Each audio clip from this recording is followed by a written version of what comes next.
A ver, pensemos en algo. El agricultor en el campo, bajo el sol, está observando todo su cultivo y parece que todo va bien. Pero en realidad, eh, sabe que ahí podría ser mejor. En algún lugar hay un productor que ya descubrió algo que él no sabe y puede ser que no esté lejos de cómo ahorrar agua, cómo enfrentar plagas. Ahora la pregunta del millón, ¿a quién no le gustaría eh, que lo apoyaran en este tema? Pero ¿cómo aprenderlo? ¿Cómo saberlo? Una cosa podría ser pagar una consultoría carísima o esperar a que esta tecnología llegue en medio de paquete tecnológico y pues tardará mucho tiempo. O la otra más sencilla, que le pregunte a su vecino, a un amigo, a otro productor y a alguien que pues está dispuesto a ayudarlo y aparte esté funcionando. Normalmente así se manejan las cosas en campo, o sea, que sean más útiles, que podamos reunirnos con nuestros eh, socios, amigos, para poder hacerlo. Y hoy en día es necesario solamente un celular o puedes ver un video en internet, pero ¿qué les parecería de la idea que trae FIRA ahora? FIRA ahora está haciendo que no solamente está ofreciendo financiamiento, sino también capacitación a los productores de una forma diferente y eso está funcionando. Nos van a presentar ahora el modelo de productor a productor, cómo lo hace FIRA y cómo se puede mejorar la cosecha, cómo saben ellos implementar algo que te lo puede enseñar tu vecino. En esta vez va a estar con nosotros, aparte de Héctor y yo, vamos a estar con Ceci Arista, nuestra agrostar favorita, y nuestra gran amiga que es la voz de los agronegocios de FIRA, y pues me llama mucho la atención bueno, nos invitó a que platicáramos con David Corro, que es el jefe de Departamento de Desarrollo Tecnológico del Centro Salvador Gira López, allá en Morelia, de FIRA, y pues platiquemos un poquito más sobre este tema. Vamos a aprender un poquito sobre lo que están haciendo. Pues sean ustedes bienvenidos. Esto es Agronauta. Pues Héctor, entonces empezamos con el tema del día de hoy, que tenemos aquí a los amigos de FIRA, tenemos a nuestra gran conocida serialista, está David Corro, que es el jefe del CDT de aquí de Jesús, bueno, Jesús Ira López, creo que de ahí de Morelia, no lo conozco, pero ya Salvador. Salvador, perdón, me tienen que llevar porque sí, lo he presumido mucho Ceci, pero bueno, y el tema del día de hoy, vamos a hablar a mí me pareció muy interesante el concepto de productor a productor, FIRA cómo transforma el agro con colaboración.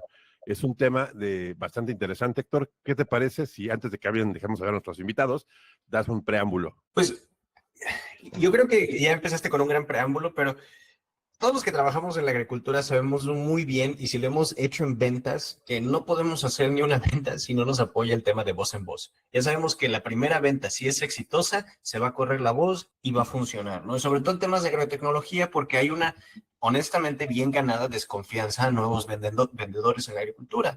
Entonces, yo veo como cualquier esfuerzo que sea de productor a productor, de colaborativo, que sea de transferencia de conocimiento, pues lo que se le llama horizontal, ¿no? Que no es un tema donde tenemos un profesor que nos enseña, sino yo le transfiero a mi colega o lo que sea el conocimiento. Es una de las herramientas más eficientes, más efectivas y de las más importantes. Entonces, el hecho de que tengamos este episodio hoy y, bueno, con David, que muchísimo gusto tenerte aquí en el podcast, David, y con Ceci, que es nuestra gran amiga, es esta Cecilia, que un gusto tenerla otra vez en el podcast, pues yo encantado. Empezamos. Ok, Ceci Arista, gracias por estar con nosotros. Y ella es agrocomunicadora, amiga, y es agronauta de escucha y efectiva. Colaboramos también en Hora del Campo, etcétera, pero bueno, ese es otro tema. Y fan del campo. Y fan del Y campo. fan. También. Es Muchos importante años de seguir experiencia. La voz de todos nosotros, pero bueno, de agricultura. Y tenemos a David. David, eres el jefe del centro, como les comentaba. Y David, ¿cómo es que nace esta idea de la que estamos hablando, de productor a productor? ¿Qué hace FIRA al respecto? Sí, bueno, primero que nada, pues muchas gracias y saludar a todos los que nos están escuchando, pues, supongo que a nivel nacional e incluso tal vez en otros países, ¿no? Fíjese que esto nació hace 2 años, 2 años y medio, y tuvo que ver con buscar cómo tener un mayor alcance o impacto en cuestión de transferencia de tecnología en el campo, ¿no?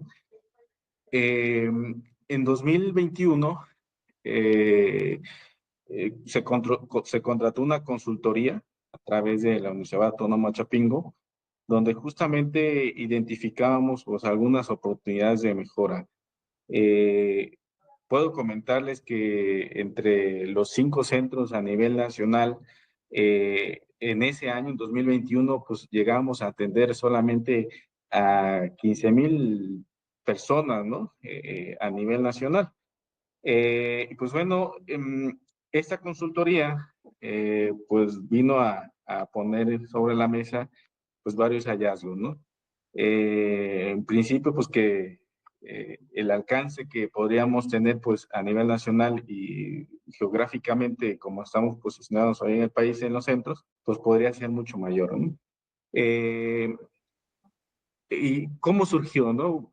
Buscamos a nivel nacional e internacional modelos de transferencia de tecnología, por eso decimos siempre, pues no descubrimos el hilo negro, y encontramos algunos modelos de transferencia de tecnología en Europa, en Asia e incluso en Latinoamérica, donde en principio pues hacen un extensionismo similar a lo que nosotros hoy proponemos, donde productores son grabados a través de videos y transfieren ese conocimiento, ¿no? Por supuesto que hay que darle crédito a la Universidad Autónoma Chapingo, donde ahí nos proporcionó algunas premisas que tienen que ver justamente del nacimiento del porqué de productor a productor, ¿no? Recuerdo ahorita muy bien las primeras tres. Y la primera es que ya existen soluciones en campo, ¿no? A problemas que parecieran que son irresolubles, ¿no? Esa es la primera. La segunda, pues tiene que ver con la parte de que los propios productores en las comunidades, pues aportan ese conocimiento para resolver esos problemas, ¿no? Una tercera tiene que ver con que esos mismos productores, pues entre sí comparten ese conocimiento. Aquí siempre pongo yo un ejemplo, ¿no? Pues su servidor, pues soy veracruzano, mi señor padre pues es agricultor, de caña de azúcar, tiene algunas casas de ganado, y pues siempre recuerdo que mi padre, pues bueno, el vecino, el compadre, iba y decía, oye, compadre, pues, ¿qué hiciste hoy con tu cultivo, no? Que está bien, que sobrevivió la sequía o algunas cuestiones, ¿no? Pues mi padre pues transfería ese conocimiento que él de alguna manera había desarrollado y o aprendido en algún otro lugar, a través quizás de algún técnico o de alguna capacitación que en algún momento fue, y pues la transfería a su compadre, ¿no? Entonces ahí, pues ese ejemplo que pongo, pues siempre lo saco en los foros en los que me toca comentar este modelo, porque justamente tiene que ver con la cuestión de que sí hay esa transferencia entre productores, ¿no? ¿Qué es lo que habría que hacer?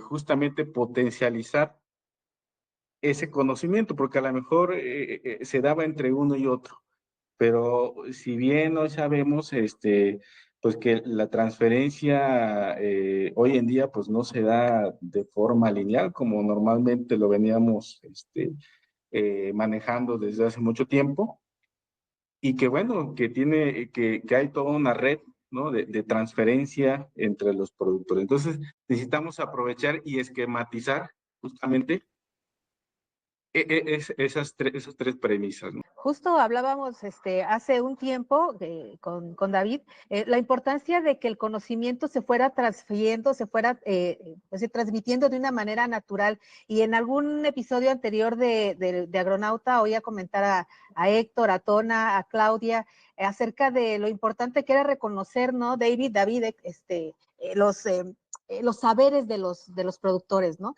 Que se habla ya mucho de que de agricultura regenerativa, que sí, agricultura alternativa, que sí, de todo tipo de agriculturas, pero la realidad es que, como bien dices, no es que andemos descubriendo el hilo negro, sino que tal vez no teníamos esa manera, esa forma, ese canal, esa metodología de poder conectar a un productor con otro. Bien decía Héctor, la mejor publicidad se hace de boca en boca, ¿no? Y, y en ese sentido yo creo que el poder transmitir los conocimientos entre productores da incluso a veces mayor credibilidad. Aquí el gran reto, y seguramente ahorita tú lo vas a comentar, David, es el lograr que esos saberes se reconozcan, se apliquen, pero el gran trabajo que tienen los centros de desarrollo tecnológico en validar también esa transferencia de tecnología, porque a lo mejor yo hago un tipo de bokashi y digo, no, hombre, el bokashi es la maravilla, ¿no? Pero entonces llegas con el productor y dices, ok, lo está haciendo, pero quizá no sea la manera tan adecuada de hacer el bokashi, ¿no? Y esa parte de los centros es muy importante en reconocer los saberes de los productores, pero también en validarlos con toda la experiencia que el Centro de Desarrollo Tecnológico Salvador Lira López en Morelia tiene. Y ahí nada más acotar un poquito para la gran audiencia de agronautas que nos escucha, que los centros de desarrollo tecnológico son pertenecientes a los fideicomisos instituidos en relación con la agricultura, a FIRA, y hay 5 centros de desarrollo tecnológico estratégicamente distribuidos en el Bajío, en la parte de Morelos, en Morelia, en Guanajuato, que está Villa Diego, en San Luis Potosí y en Mérida. Si se dan cuenta, Héctor, Tona Agroescuchas cubre pues, básicamente todo el país, y la idea es eso, la idea es validar tecnologías, compartirlas con los productores, y ahora con el modelo que a continuación les va a explicar David, del modelo de transferencia de conocimiento de productor a productor, es que estamos empezando a hacer un gran trabajo que incluye tecnología, innovación y redes sociales. Y ya me extendí un montón. Muchísimas gracias, Cecilia y David, muchas gracias por esa explicación. Y eso me llama la atención porque he estado viendo, no solo en mi trabajo, pero he estado viendo que empieza a surgir bien ganado y hasta tristemente un poco tardío reconocimiento de la adaptabilidad de los agricultores a su medio, ¿no? Entonces, hemos hecho, pues Tony y yo hemos hablado antes de para quién se desarrollan las soluciones tecnológicas muchas veces, ¿no? A veces, mucha de la idea detrás del desarrollo tecnológico específicamente que viene de Silicon Valley, de esas zonas, bueno, no por nombrar zonas, pero muchas veces el moderno es crear un problema para resolverlo, ¿no? Es presentar, y por eso ha habido mucho fracaso en el tema de la adopción tecnológica en la agricultura, porque no se puede crear más problemas. Los problemas que tiene la agricultura son muy fuertes y los agricultores son bastante adaptables. Personalmente en mi trabajo hemos visto que nosotros tenemos un concurso anual de innovaciones tecnológicas de granjas pequeñas y tenemos una categoría de innovaciones de agricultores para agricultores, ¿no? Justamente con el objetivo de compartir esto. Entonces, yo sé que FIRA tiene una larga historia y un gran brazo dedicado a la comunicación y a la interconexión y a la transferencia de información. Vamos, Cecilia, tú eres una gran parte de este esfuerzo con pequeña. Con tus centros, con el centro Salvador Lira López y el resto de los centros del país. Ahora, yo lo que quiero saber es un poco sobre los obstáculos a esta transferencia, ¿no? Me gustaría entender un poquito de estos métodos que ustedes están implementando, o sea, cómo es que encontraron, gracias a esta consultoría de Chapin y todo, cuál es el método más efectivo y eficiente para lograrlo, porque a final de cuentas, cuando se llega como una institución pública, privada, lo que sea, a tratar de ofrecer esa transferencia, queramos o no, va a haber un cierto nivel de desconfianza de quién es esta persona a esto, ¿no? Entonces me gustaría hablar un poquito más de esas experiencias de ustedes y cómo es que lo lograron. Sí, pues ha costado trabajo y ciertamente ha habido obstáculos. En principio, el romper esos paradigmas, ¿no? Incluso hacia el interior del equipo. Cuando, por ejemplo, el centro de desarrollo Villadiego, que está en Guanajuato, que fue el primero que se creó, pues tiene más de 50 años, haciendo validaciones y transfiriendo tecnología en el modelo de transferencia tradicional, en este lineal, ¿no? Donde comentabas, donde se genera el problema, hay centros de investigación, hay universidades que dedican tiempo y recursos, ¿no? Para ofrecer una solución. Pues bueno, el hecho de estar 50 años, estar haciendo lo mismo, pues sí fue un gran reto, ¿no? Hacia el interior, en el que hoy en día lo que hacemos es buscar, identificar a estos productores innovadores, ¿no? Eh, Valorar y empoderar ese conocimiento. Entonces, los obstáculos, pues más bien en principio fue ese, buscar y cambiar esa mentalidad hacia el interior del equipo, reconocer a esos productores, ¿no? Que yo hoy en día no soy el ingeniero que lo sabe todo, ¿no? Que llega y que impone alguna tecnología o práctica externa, ¿no? Eh, y que con el productor es esto y si no, pues no te va a funcionar, ¿no?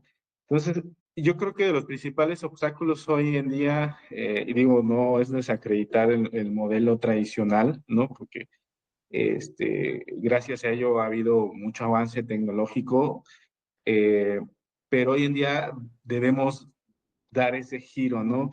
En el que los productores, eh, como decíamos en las premisas, están día a día en el campo, están enfrentando problemas, ¿no? Pero también están resolviendo, ¿no? Algunos otros de los obstáculos que vimos, pues justamente fueron el buscar cómo, una vez que identificamos a estos productores, cómo transferir, ¿no? Y cómo llegar a más productores, ¿no? Y bien decía al inicio que teníamos un alcance muy pequeño y veíamos, oye, pues si nos volteamos otra vez hacia la cuestión o continuamos hacia la cuestión solamente presencial, pues no vamos a lograr el objetivo, ¿no? Entonces el objetivo es cómo llegar a más personas, a más productores en campo, con un equipo en los centros de 3, 4, 5 personas, ¿no? Entonces, eh, parte de ellos, pues creamos un modelo que le llamamos nosotros pues híbrido o mixto, ¿no? Donde combinamos la parte presencial, la parte virtual para llegar a esas localidades donde hoy en día no son tan accesibles, ¿no? Por supuesto, tenemos el obstáculo de conectividad, ¿no? Al Internet, pero justamente estudios por ahí se me fue la institución de la, Del Internet, ¿no? Sí, sí, la Asociación Nacional de Internet, pero se me falta bien sí. el nombre. Bueno, reporta que para 2021, pues bueno, el 70% de la población en México tiene acceso a Internet mediante un smartphone, ¿no? Ujú. Entonces, decimos, oye, pues también números de la FAO con SADER en 2018, pues decían, reportaban 3.5 millones de unidades económicas rurales en los estratos, le llaman ellos vulnerables, ¿no? Entonces, ese fue otro de los principales retos, cómo llegar a más productores. Entonces, con la parte virtual empezamos a identificar que llegábamos a lugares donde nunca había estado FIRA. Hay un ejemplo muy, muy interesante allá en Tantaquín, en Mérida, en Tucacap, cerca de Sucapá, Chucaca. ajá, donde los compañeros de allá de aquel centro llegaron a una comunidad pues, allá en la selva, ¿no? En la selva maya, y empezaron los compañeros a platicar del modelo de extensionismo, ¿no? Convocaron en el ejido y ellos empezaron a hacer su trabajo, ¿no? Y de buenas a primeras una señora productora de miel me dice, oye, yo ya hoy conozco a Fira porque vi un video de otros de los productores de acá de mismo de acá de Sucapacab. Entonces, Pues cacao. Eso fue No impresionante, es ¿no? Oaxaca. Porque su cacao Ajá, sí. fue impresionante y nosotros maravillados porque llegamos, a través de estos medios digitales estamos llegando a lugares donde les decía, donde antes no conocían a FIRA, si no por crédito, con transferencia de tecnología, pues mucho menos, ¿no? Ujú. Eh, sí. Creo que una parte que a lo mejor estamos obviando decir ahí un poco, David, es que para empezar el modelo de transferencia, como partimos de esas deficiencias que hablábamos en un inicio de imponer prácticas, tecnologías externas, o saber que el técnico lo sabía todo, ¿no? La asesoría que se otorgaba, si se otorgaba asesoría siempre y cuando hubiera subsidio, ¿no? En muchas de las ocasiones. O no había un previo análisis de los usos y las costumbres de la población para llegar con modelos de extensionismo, y todo este tipo de modelo de extensionismo tradicional, pues no fomentaba esa interacción que estamos buscando entre productores, ¿no? Y bueno, pues también frecuentemente la asesoría se otorgaba por proveedores de insumos, que esa es otra cosa, ¿no? Entonces dependía mucho de quién te iba a dar la asesoría técnica y qué producto te iba a vender, como para qué te iba a recetar que era mejor, ¿no? Entonces, todo este modelo o esas deficiencias que ubicamos en el modelo tradicional de extensionismo, las trasladamos a esta parte que muy importante que tú estás diciendo, en donde buscamos que la experiencia del productor se vincule con otra. Y quizá lo que sería súper interesante es poderle comentar a los agroescuchos y también a Héctor y a Tonatiu, por supuesto, en qué consiste el modelo, o sea, cómo se compone el modelo y cómo es que logramos llevar todo este modelo de transferencia hacia algo muy importante, que es las redes sociales, ¿no? Y que fue una parte, pues, que fue detonante para que la señora de Tantaquín pudiera conocer que hay FIRA y que hay más productores que hacen lo mismo que ella hace en diferentes regiones del país, ¿no? Sí, con Sí, gusto, Ceci. Después de esta parte que les decía de la consultoría, pues bueno, pues nos dimos a la tarea, pues justamente en 2022, par y paso, ir a campo y regresar y escribir, ¿no? Un procedimiento.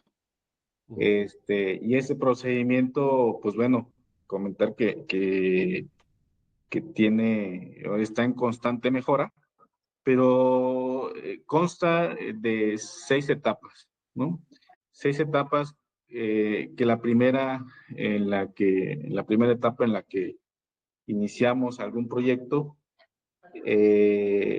primero definimos el área donde vamos a intervenir o donde identificamos intervenir, es preferentemente en zonas en las que hoy en día FIRA no tiene presencia con ninguno de sus servicios. Una vez que identificamos esas áreas o esas regiones, pues hacemos un pequeño mapeo, ¿no? Del Territorio. territorio donde vamos a estar interviniendo, ¿no? ¿Por qué es importante esto? Y como les decía, fuimos construyendo par y paso, porque de repente decíamos o definíamos una región, no sé, Altos de Jalisco, por ejemplo, ¿no? O Meseta Purépecha, acá en Michoacán. Eh, Llegábamos, como bien decía Ceci, como en la parte tradicional, sin un estudio previo, sin un conocimiento previo de la región, y de alguna manera pues desconocíamos de todo lo que estaba sucediendo ahí. Entonces este mapeo, que de hecho es de gabinete, pues lo que buscamos pues es identificar en principio las cadenas productivas, regímenes de riego, número de ejidos, actores relevantes, ¿no? Principalmente agroindustria, proveedores de servicios, nuestros propios compañeros de FIRA, ¿no? En las agencias eh, comercializadoras, ¿no? Que justamente estas tienen mucho que ver con el siguiente paso, ¿no? Esto puramente es de gabinete y buscamos información de fuentes oficiales, y ya como quien dice nos llevamos estudiadito, ¿no? ¿Qué es lo que podemos encontrar? La segunda etapa tiene que ver con una exploración en campo. Justamente en esa exploración en campo lo que buscamos es ratificar lo que ya encontramos, ir a buscar a esos actores relevantes, que si en aquella región encontramos que estaba una procesadora, que si estaba una copiadora, que el que provee los agroinsumos, etcétera, etcétera, ¿no? Llegamos con ellos, los identificamos y preferentemente buscamos, por ejemplo, aquellas agroindustrias donde justamente pues tienen alguna base ya de productores. En algunas regiones no necesariamente va a haber alguna agroindustria. Cuando no es así, pues nos acercamos pues, con algunas autoridades, ¿no? Locales, ¿no? Que el encargado de desarrollo agropecuario, que el comisariado ejidal, algunos de ellos.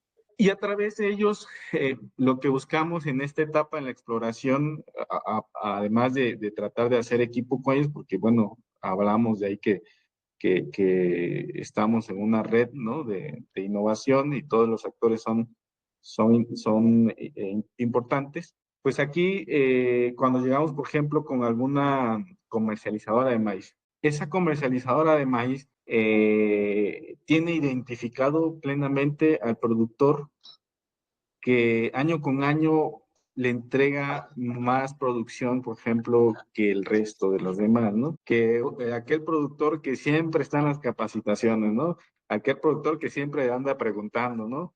Incluso aquel productor que los demás productores le llaman loco, ¿no? Porque anda innovando, ¿no? Y dice, oye, pues pues fulanito. Ok, una vez que tenemos esa referencia, pues vamos, le identificamos y identificamos a otros grupos de productores. Les platicamos del modelo, y de ahí se enlaza con la tercera etapa, que tiene que ver ya con la documentación de un modelo de negocio. Aquí hablamos de un modelo de negocio, no en general, si se dan cuenta, no hablamos de temas solamente tecnológicos. Aplicamos una pequeña encuesta que hicimos, hicimos una adaptación de un modelo que se llama Canvas.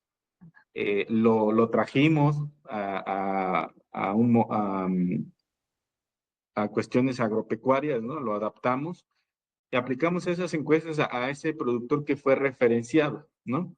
Pero no nada más a él, también aplicamos otras encuestas a otros grupos de productores, ¿no? Ahí en esa misma región. Una vez que levantamos esas encuestas, nos regresamos a la oficina y ya en gabinete nuevamente, pues algo muy sencillo, hacemos un análisis de brecha, ¿no? Y en ese análisis de brecha justamente identificamos que ese productor que fue referenciado, pues bueno, ya con números, con datos concretos, decimos, pues sí, efectivamente, con este productor hay una diferencia contra los demás, ¿no? Sí, adelante, Tonati. Yo también estaba en mute. La frase del podcast. Tienes el Sí, micrófono apagado, pero perdón. Es que me emocioné. Me emocionó mucho el tema de lo que estoy oyendo, David, porque yo creo que aquí varios de mis congéneres del podcast serán, bueno, de la gente que hace tecnología estará muy interesante, porque hablaste de innovación, ajá. Hablaste de benchmark, o sea, de la mejor práctica posible, detección de benchmark. O sea, sí, es muy interesante. Luego, crear un modelo económico, un modelo pues sostenible, monetariamente sostenible que está generando. Estás ocupando una tecnología que le llaman el design thinking, o sea, diseño de algo muy interesante aplicado al agro, creo que es una gran idea, en un Canvas. O sea, un Canvas es los 9 pasos del Canvas que tendremos ahí, lo que dice el doctor Caballero, que son 11, etcétera, que para el agro tiene una aplicación bien interesante, todo esto, y que ustedes ya lo están aplicando, porque realmente creo que es la primera vez que escucho algo tan adelantado, pero de algo tan básico, ¿no? O sea, porque estamos hablando de que son productores, o sea, no estamos hablando de empresas grandes ni diseños así tecnológicos, sino, por ejemplo, cómo producir vacas, o sea, cómo sacar becerros, cómo hacer un huerto hidropónico, cómo hacer un bocachi, o sea, cosas que son fundamentales para la agricultura. De todo esto que has hablado, cuál ha sido, bueno, porque a lo mejor para nosotros es fácil decir, no, pues ya lo hubiéramos hecho desde hace cuánto, ¿no? Pero como siempre dice Ceci, y esa es frase de ella, FIRA es un monstruo, es algo muy grande. Y aparte es uno de los pilares fundamentales de la agricultura en México, FIRA. FIRA siempre, ahorita está como el brazo tecnológico, económico, bueno, sí, es el benchmark de la parte financiero, sí, tecnológico. además que si ya Zefira lo irriga en varias partes. ¿Cuál fue el mayor reto que tuvieron en todo esto? Porque oigo así años de conocimiento vaciado en esto que estás diciendo, David. Los retos en la implementación de esto, ¿verdad? Me dices Sí. del Canvas. O sea, en todo lo que has sacado, sí, todo El proceso de desarrollo yo creo que es todo a el lo que va. desarrollo, el concepto de esto. Ajá, porque ya hablamos de los retos a los que te enfrentas de día a día, pero más bien el proceso de desarrollo de esta estrategia, porque está súper bien, es metódica, está detallada, o sea, simplemente el proceso de búsqueda tiene tanta lógica, pero detrás de esa lógica hay años de trabajo, ¿no? Entonces, o sea, simplemente es genial idea. Vamos a hablar con el distribuidor y el distribuidor va a saber quién es la persona que más le echa ganas en diferentes aspectos del desarrollo tecnológico, quién es la persona que o sea, Sí. ¿cuál es el mayor reto cuando desarrollan todo eso? Ok, ¿cuál es el mayor reto? Justamente yo creo que fue, bueno, y a lo mejor hablamos teníamos el conocimiento de qué es o la idea de qué es lo que teníamos que hacer. Y en principio yo creo que de los retos, hablando en particular de los centros, pues fue eh, salir a campo, porque estábamos acostumbrados a solamente estar validando, ¿no? Dentro de los centros, ¿no? Y como les comentaba, la construcción del modelo, nos íbamos con la idea a campo y regresábamos con ya experiencias de lo que vivíamos, ¿no? Ya cuando íbamos a campo a implementar la idea. Por ejemplo, la primera etapa, cuando iniciamos, no la teníamos. Es No que la yo creo que teníamos, coincido con eso, ¿eh? Coincido con lo sí, que estás diciendo. no teníamos la primera etapa e iniciamos con la segunda que les acabo de comentar, ¿no? Pues resulta que en ese ir y venir de nosotros, de los compañeros, pues nos encontramos porque los productores en campo, hay productores que tienen un nivel de conocimiento impresionante, ¿no? Impresionante. O sea, un nivel tecnológico tan avanzado que también incluso, si uno como técnico no estás preparado, pues bueno, sí te quedas así mal parado, ¿no? Entonces,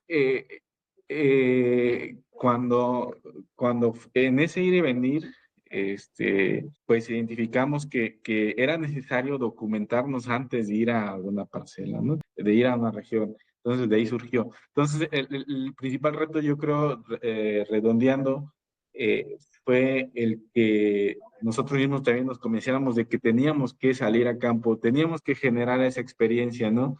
E ir, regresar y no nada más quedarnos con la idea, ¿no? Sino llegar y escribir, ¿no? El documento. Ah, ok, eso ya lo hicimos, no funcionó. Ok, ¿cómo lo mejoramos, ¿no? Y tuvimos diversas versiones, de hecho, del procedimiento, ¿no? Del mismo, y por eso les decía que es un modelo que va en constante mejora, ¿no? Porque siempre seguimos el día a día y regresan los compañeros con nuevas ideas, ¿no? Claro. Entonces, una de esas fue, sal de la zona de confort y vamos a campo, vamos a buscar a los productores, ¿no? Vamos a regiones donde incluso, pues, donde son de difícil acceso, ¿no? De forma presencial, que nos íbamos 2, 3 días o más, ¿no? Y que, pues bueno, antes no estábamos acostumbrados a eso. Claro. Yo creo que otra parte, perdón que te interrumpa, Sí. una parte yo creo que fue un gran reto, fue la adquisición de nuevas habilidades de nosotros mismos en el campo. Y te voy a decir por qué, David, porque yo creo que cuando empezamos el modelo, sí lo empezamos bajo toda esta parte del modelo Canvas y sabemos hacer lo que FIRA sabe hacer muy bien es ese mapeo de actividades, esa validación, ese contextualizar, o sea, lo hemos hecho siempre. Pero lo que no teníamos a lo mejor en un principio era el know-how de cómo contar esas historias, digamos, pequeñas historias o grandes historias de éxito de transferencia de tecnología a los productores. Y no me dejará mentir aquí, David, desde todo el equipo de FIRA que aprendió a cómo usar un celular, cómo hacer tomas, cómo editar en línea, cómo subir ese material, saber que pesa mucho, seleccionarlo, el productor, pues, cuando está emocionado de los resultados, habla, y dices, a ver, ¿cómo corto este material para que sea contundente, clave, entendible? Entonces, seguramente, bueno, hay muchísimos otros retos que tenemos en la implementación, pero creo que uno clave que nos hizo a nosotros despabilarnos, David, fue, híjole, tenemos nosotros mismos que adquirir nuevas habilidades de comunicación. Por eso este modelo me gusta mucho. Nuevas Correcto. habilidades de comunicación que nos permitan traer ese conocimiento y luego colocarlo en el mercado, en un mercado de productores que sabemos que se documentan y que usan y todo por internet. Y que eso es fabuloso, ¿no? Es una gran falacia eso que decíamos, no, pues ¿cómo llegamos a los pequeños productores y pues con qué medios? No, hombre, nos dan la vuelta, o sea, ellos todo por internet y todo por el mobile, por el teléfono, ¿no? Creo que Sí, ese fue otro gran reto de la implementación del modelo, David. sí, sin duda. La experiencia fue de que una vez, por ejemplo, que documentábamos ese modelo de negocio, bueno, les comento porque la parte que decía Ceci. La siguiente etapa tiene que ver justamente con ya una vez que identificas y haces ese benchmarking, ¿no? Con el análisis de brecha, este, regresamos nuevamente a la comunidad. Y ahí entra la parte de no imposición, sino lo que el productor necesita y puede adoptar. Ahí está la clave del modelo. O sea, no imponemos y hay veces son prácticas o tecnologías tan sencillas que dices, oye, pues esto, pues ¿por qué ya no lo hizo el productor? Ok, pues porque a lo mejor no lo sabía, ¿no? Y en un taller que le llamamos ERIC, que significa eliminar, reducir, incrementar y crear, en ese taller le decimos al productor, autoanalízate o autoanalícense. Yo le decía, pues hagan cuenta que van con el doctor y se hacen una radiografía, ¿no? Y de ese autoanálisis, con esta herramienta ERIC, identifiquen qué actividades pueden eliminar, cuáles pueden reducir, cuáles pueden incrementar y cuáles pueden crear. Y ellos solitos arman su programa de adopción de tecnología o de adopción de innovaciones. Okay. De ahí, una vez que ya tenemos eso, justamente entra la parte que decía Ceci, que es uno de los retos, porque pues todos tenemos formación, ya sea Técnica. agronómica, algunos contadores, otros administradores, biólogos, etcétera, y todo el mundo utilizamos el celular, pero para llamar, para WhatsApp, pero no sabíamos grabar, ¿no? Entonces, nos fuimos a campo y los primeros videos que incluso pueden revisar en el 2022, pues bueno, las imágenes aparecen cortadas. Entonces fue un reto, justamente como comentaba Ceci, el aprender esas nuevas habilidades, de cómo documentar esas innovaciones, cómo hacer que el productor nos dijera los puntos claves, ¿no?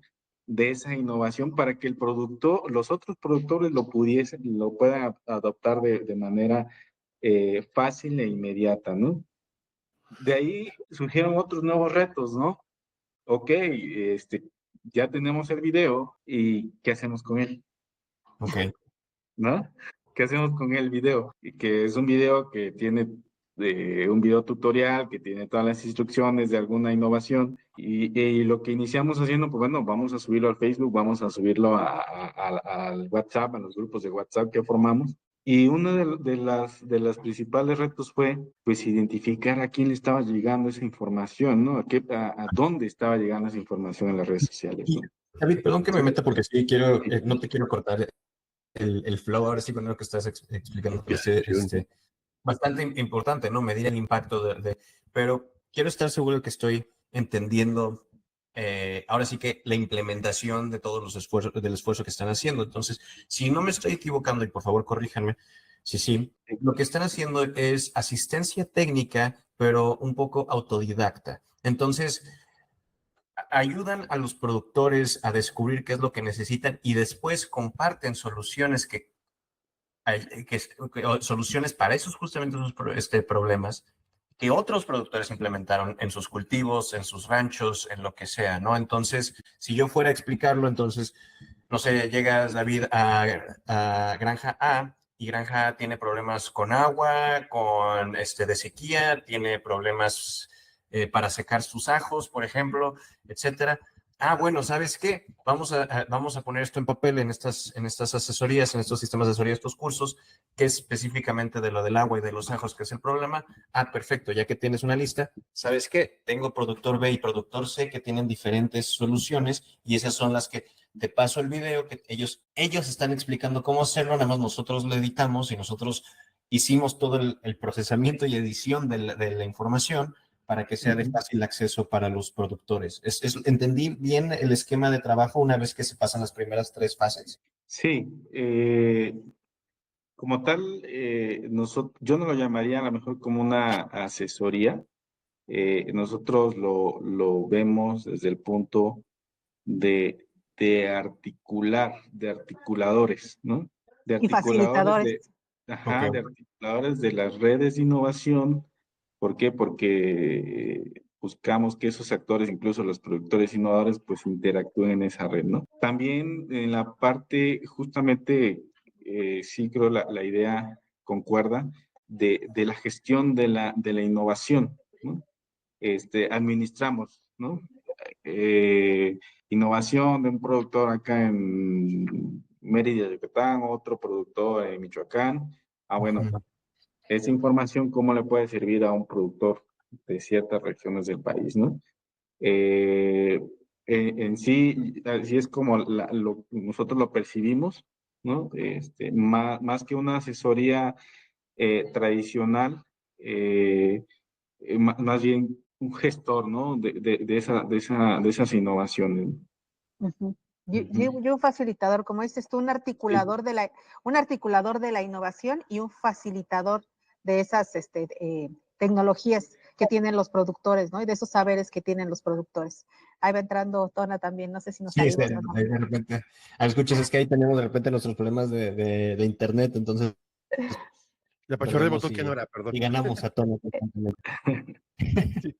Exacto. De hecho, mira, no inventamos el hilo negro en el sentido, tú te acordarás, David, que empezamos con todo este diseño del modelo, de una idea de nuestro director general una vez que estuvo en África y que identificó cómo poder potenciar la asistencia técnica, porque ellos sí lo veían en ese sentido, ¿no?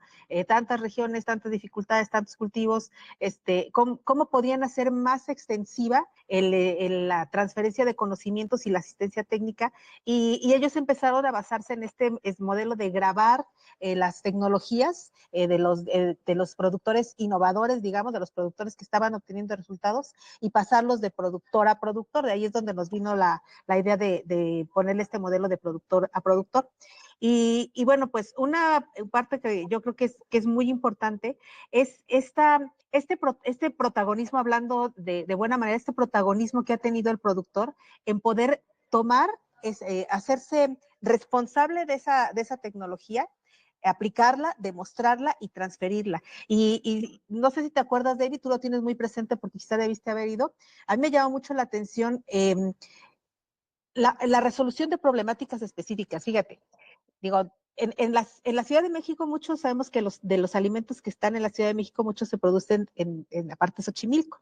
Pero lo que no nos podemos a pensar es qué inocuidad tienen esos alimentos. O sea, ¿qué es lo que realmente estamos cocinando? Bueno, estamos comiendo, ¿no? Y, Claro. y una de las cosas que nos interesaba muchísimo es decir, a ver, ¿cómo transferimos conocimientos a los productores de hortalizas sabiendo que hay contaminación en el agua? Ese es un hecho. No sé si te acuerdas de eso, David, sí, se los quieres compartir, ¿no? Que cómo empezamos con esa parte muy interesante. sí, fue un producto ahí de Xochimilco,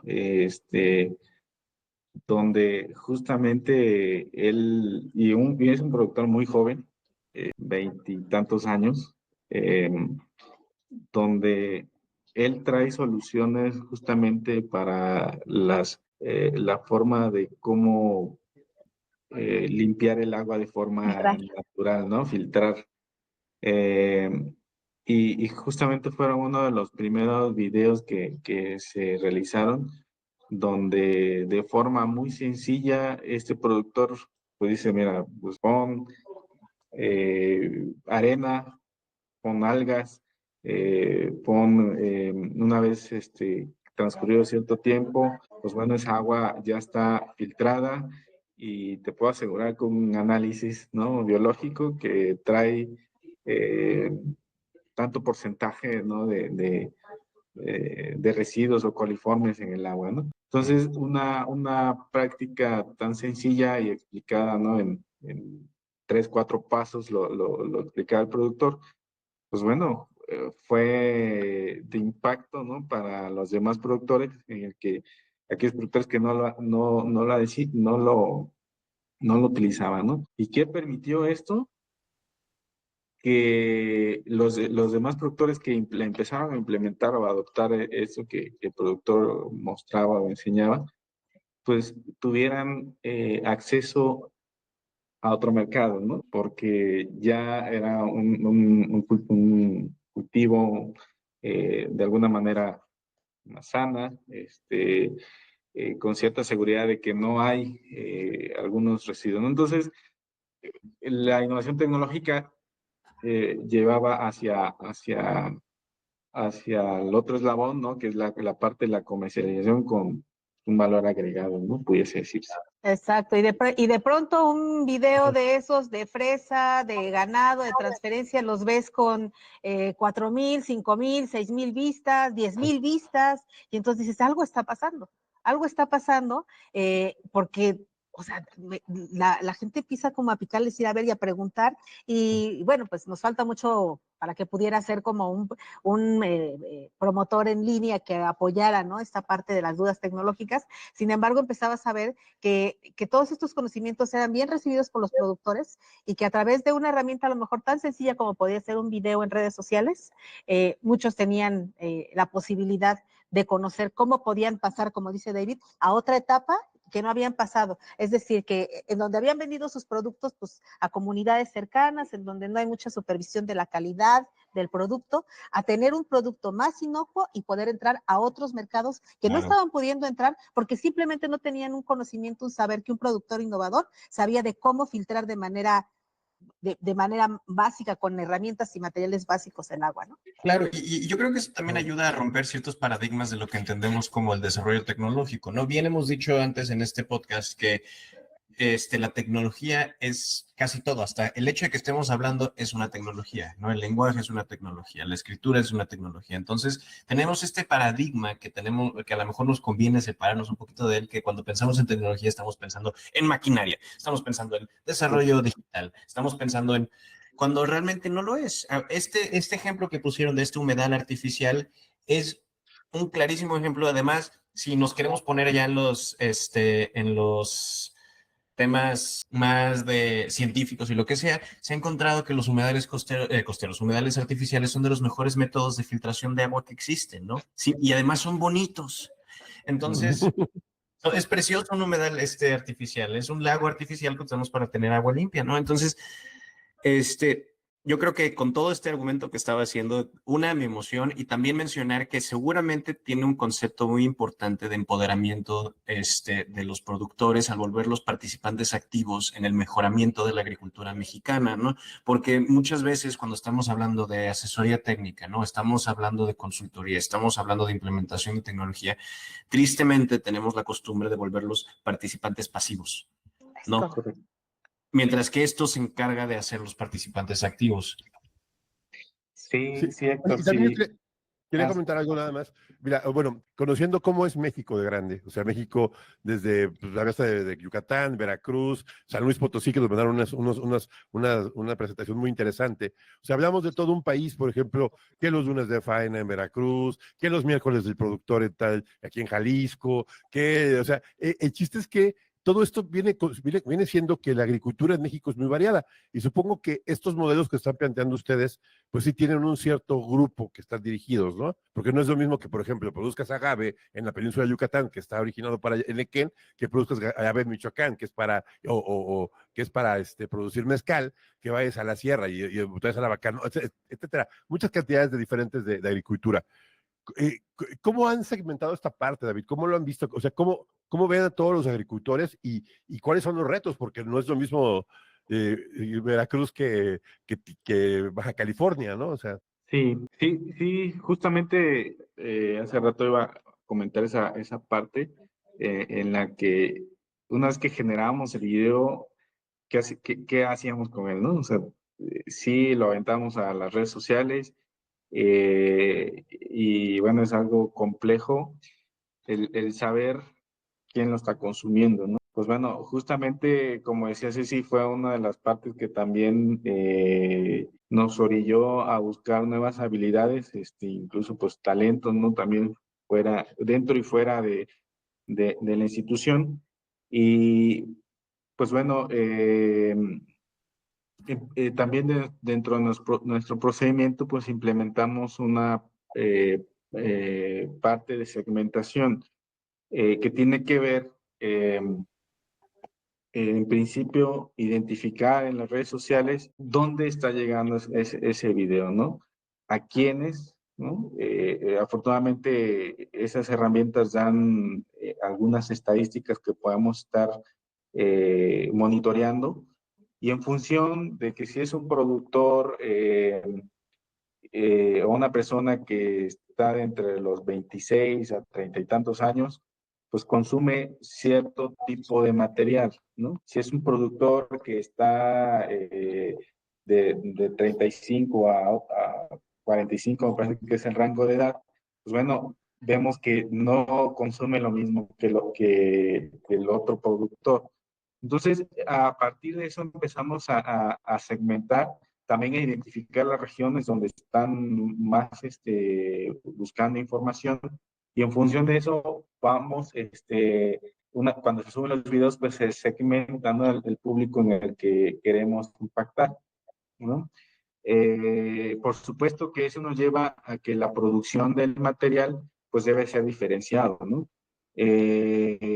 Diferenciado en el sentido de que a un productor a un productor joven, ¿no? No generamos un video tan largo, tiene que ser un video más corto, como los que hoy vemos en TikTok. De hecho, utilizamos TikTok, ¿no? Para llegar a ese público objetivo. Eh, eh, Hay otro segmento de productores donde prefieren ver un video más largo, más tipo tutorial. Bueno, esos los ponemos en YouTube, ¿no? Hay otros que prefieren solamente leer. Bueno, pues hacemos una infografía de la innovación de ese productor. O sea, no es innovación de nosotros, sino del productor innovador, ¿no? Entonces, con ello empezamos a identificar cómo sí llegar a esos productores, ¿no? Hay en la pregunta que decías, ¿cómo pues una innovación no puede o es probable que no funcione tal cual en otra región? Eh, eh, Hemos tenido algunas experiencias en las que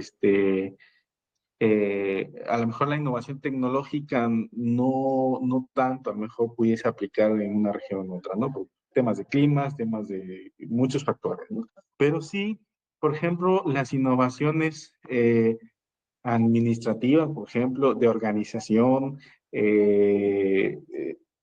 financieras incluso, ¿no? Ahí pongo un ejemplo en el que uno de los proyectos que tienen los compañeros de San Luis Potosí, del CET de la Noria, donde identificaron un grupo de productores y que su principal innovación justamente fue la organización.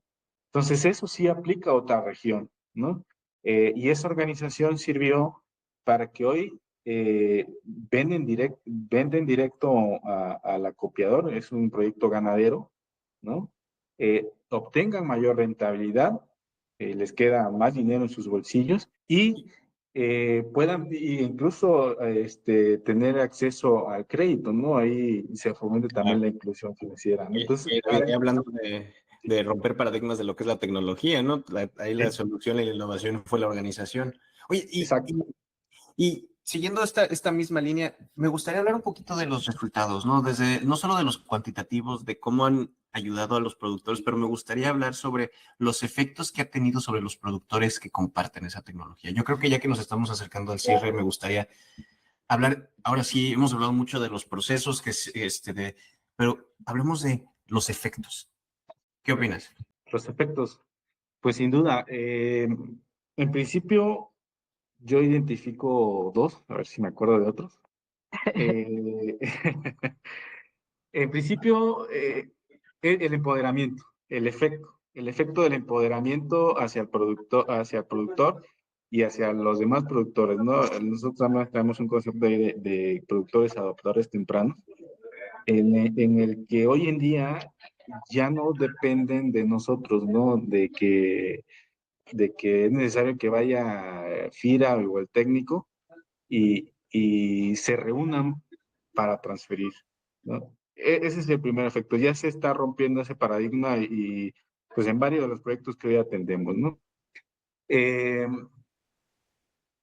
empoderamiento, el valorarlos, pues ha provocado en esos productores también pues una mejora en el bienestar también de las familias, eh, en el sentido de que, vuelvo al ejemplo de ese allá de San Luis Potosí en la Noria, donde el hecho de poder vender directamente y romper el intermediarismo, pues impacta favorablemente en la economía de sus familias.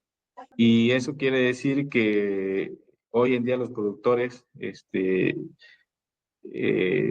ya incluso les queda para vestir, para sus niños, para la escuela, e incluso para buscar mayor inversión, ¿no? Uno de los productores nos dijera, oye, hoy en día como ya vendemos de forma directa, eso que hoy recibimos, pues lo estamos invirtiendo y ¿sabes qué? Ya compré 2 cabezas de ganado más, que significa más ingreso hacia el productor. Entonces, pues yo lo veo desde esos 2 puntos, bastante relevantes. No sé si Ceci identifica algunos otros. Uno muy importante, David, que Sí. Este acercamiento que hemos tenido o esta conexión entre productores nos ha permitido impulsar algo bien importante, la sostenibilidad, David. Porque sí o sí, fíjate, sí o sí, siempre el productor innovador tiene una práctica sostenible. Claro. Entonces, esa parte ha sido de las que yo más destaco porque si bien tiene un impacto social, un impacto económico, un cambio de paradigma de sí puedo también, si él puede, yo puedo, ¿no? Que es una parte cultural importante. La otra es la parte de la sostenibilidad, porque por supuesto que hoy en día hay muchísimos productores que ya producen con prácticas sostenibles. Y entonces ya no tienes que recetarle tú desde de la parte institucional, desde la parte de técnico, es decir, mira tú si haces labranza cero, mira si tú ahorras, mira si no agarras y haces el fertilizante y lo distribuyes con la mano, ¿no? O sea, ya tú te das cuenta, ya el productor se da cuenta que el productor innovador está teniendo esos resultados, pero que va con alguna práctica sostenible. Entonces, yo creo que esa, David, es de la más destacable que inherentemente al proyecto fuimos arrastrando la difusión de las prácticas sostenibles.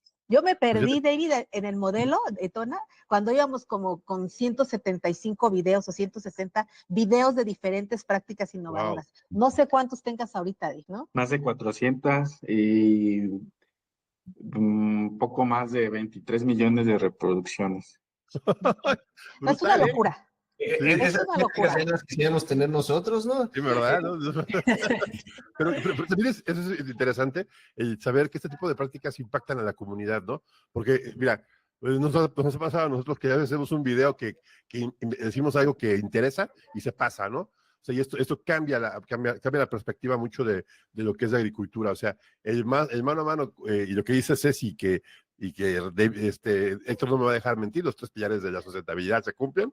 está bastante bien. Pero ¿qué les parece si nos enfocamos al cierre ya para irlo viendo? Porque sí hablamos de un modelo bien interesante, bien fuerte, muy institucional, eso sí me queda claro, que FIRA sí está creando algo, o sea, pone un pilar muy grande y un sentimiento muy grande en esto, que está siendo muy positivo, pero yo creo que, ¿qué te parece si vamos al cierre, Héctor? Me parece muy bien y valga la redundancia, me parece que FIRA está haciendo algo bastante innovador, compartiendo la innovación, ¿no? Entonces, David y Cecilia, yo creo que viene una de las preguntas que ya, bueno, ya Cecilia ya conoce mi chiste, entonces ya ni tiene caso que lo haga. Que la pregunta más difícil de todo el Te podcast. llamo tus chistes. Mi chiste de todos los episodios. Pero si todo esto que nos platicaron lo pudieran resumir 3 o 4 oraciones, ¿qué les gustaría que se lleven los agroescuchas de todo esto que aprendimos? ¿Qué es lo más importante de todo lo que hablamos? Ok, que es un modelo replicable, que es un modelo económico comparado contra otros modelos de transferencia,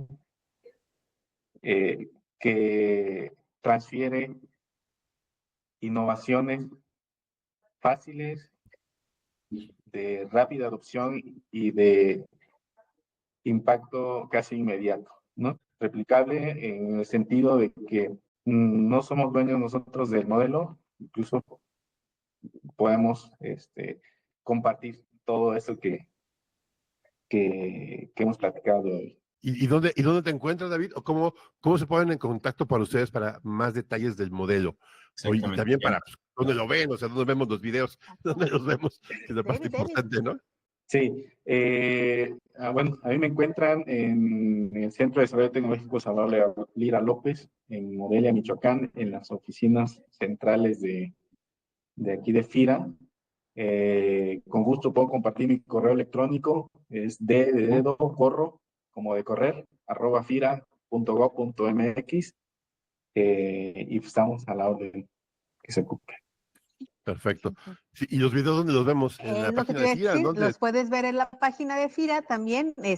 Ahí nada más con que le pongas al buscador YouTube FIRA, te va a aparecer la página de FIRA y están, aparte de muchos otros videos que tenemos ahí dispuestos con herramientas tecnológicas, financieras, programas de FIRA, ahí van a encontrar en la página de @FIRA México, @FIRA con mayúsculas, México, en YouTube, todas las listas de reproducción de las tecnologías, y también creamos para ese efecto un sitio y una app que también se puede buscar por el App Store, dice mi hijo. Ahí puedes buscar en el App Store la liga y vas a encontrar el modelo de extensionismo de productor a productor, todo el concepto que acaba de explicar David, casi es infográfico, en un sitio y en la página de YouTube de FIRA. Así es, sí. Bueno, aprovechando el comercial, pues en todas las redes sociales, Facebook, TikTok, Instagram, YouTube, y también Twitter, por ahí estamos. Y como bien dice Ceci, pues les invitamos a descargar la app. Próximamente estamos haciendo una adecuación también del sitio, un poco más amigable, donde justamente ahí pueden encontrar todo el repositorio de los videos. Y pues los invitamos a que nos sigan, ¿no?, en esas redes sociales, porque al final cumplimos con justamente el concepto, ¿no? Redes, pues bueno, entre más seamos compartiendo esto, pues puede ser que lleguen a muchas más personas, muchos más productores, ¿no? Es correcto. Pues muchísimas gracias. Próximamente también en Apple, la aplicación de productor a productor, hoy disponible en Google. Perfecto. Muchísimas gracias. Un montón de lugares para poder encontrar esta gran solución. Cecilia, David, muchísimas gracias por participar hoy en nuestro podcast. La verdad es que es una gran herramienta que vienen aquí a compartir. Y escuchas nuevamente, muchísimas gracias por escucharnos esta vez. Pongan sus comentarios, pónganos 5 estrellas. Ya saben, háganos saber si les gusta o no les gusta. Si tienen preguntas para Cecilia y David, pues por ahí los podemos poner en contacto.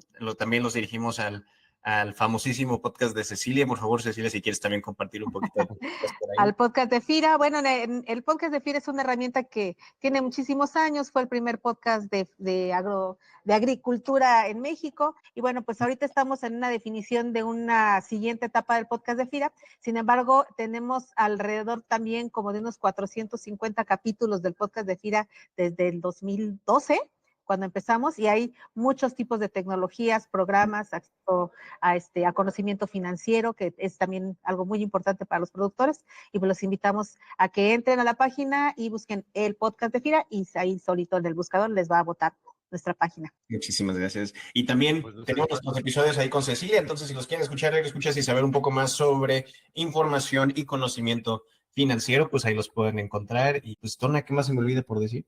Que nos pueden escuchar en agronauta.io, las 5 estrellas son obligatorias, chequen los nuevos contenidos que tenemos en YouTube, y también queremos invitar mucho a FIRA, nos gusta mucho el modelo de compartir, creo que eso está muy interesante, les agradezco muchísimo que hayan estado con nosotros, esta gran oportunidad de haber grabado con ustedes, y pues no se diga más, Héctor, nos vemos a la próxima vez, ¿qué te parece? Hasta luego. Gracias, hasta luego. Gracias a todos, muchas luego. gracias.